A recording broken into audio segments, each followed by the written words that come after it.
I'm reading this fascinating book. It's called Dual Discovery. It's a historical novel taking place back in ancient Egypt, where the Hebrews were slaves to the Egyptians, and it goes through Midrashim. It's great, great book. And I'm reading about the Makkos now. Disgusting. You know, we get nervous, we get all disgusted if the water in the bathtub is a little brown. Which is, it's healthy, I mean, it won't kill you. The blood oozing out of everywhere. And the assumption is the Makkos progressively got worse. Dam, Tzvardea, Kinim. So if Choshech, darkness, is the last Makkah, it's got to be the worst. Absolutely terrible. But I'm thinking about it. What's so great about Choshech? Here, it's been a grueling couple months. People from missing limbs, they've been eaten by lice. You know, okay, take a couple of days off. Darkness, can't see anything, just sit there. Isn't that, I mean, what's so terrible? We're taught Arba Chashuvim Kames.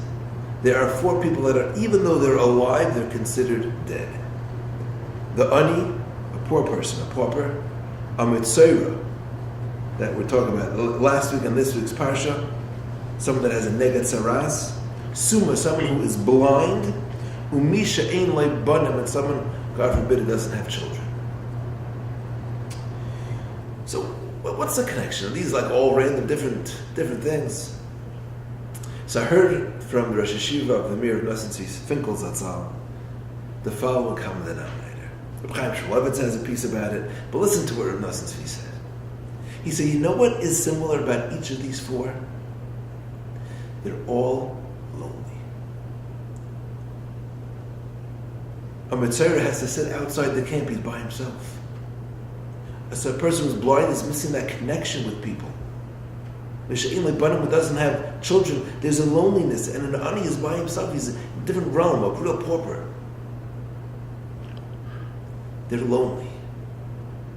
And he says death is bad, but being lonely, the loneliness which we're familiar, unfortunately, brings people to suicide. That feeling of there's no one out there. There's no one who is there for me. No one can help me.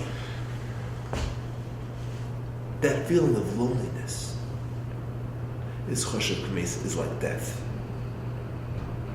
So yeah, after 9 Makkos, the last thing the Egyptian wanted was to be by himself. After going through all that pain and suffering, to be then by yourself, to be left alone, that's the 10th Makkah. As we approach Pesach, you know, we have 4 children that come to the Seder. We have the Chacham, the Rasha, the Tam, and the She'ein Yodea L'Shol. 4 different types of kids coming to the Seder. But those kids at least all came to the Seder. We have to make sure there are no lonely people on Pesach. And therefore we have a mitzvah called we invite people. And it's important to break out of our Metzorah, the boundaries we put ourselves in, and we feel confined. We don't like to maybe have people at our table in general. We don't want to invite. Pesach we break out and we invite all to make sure that there are no lonely people.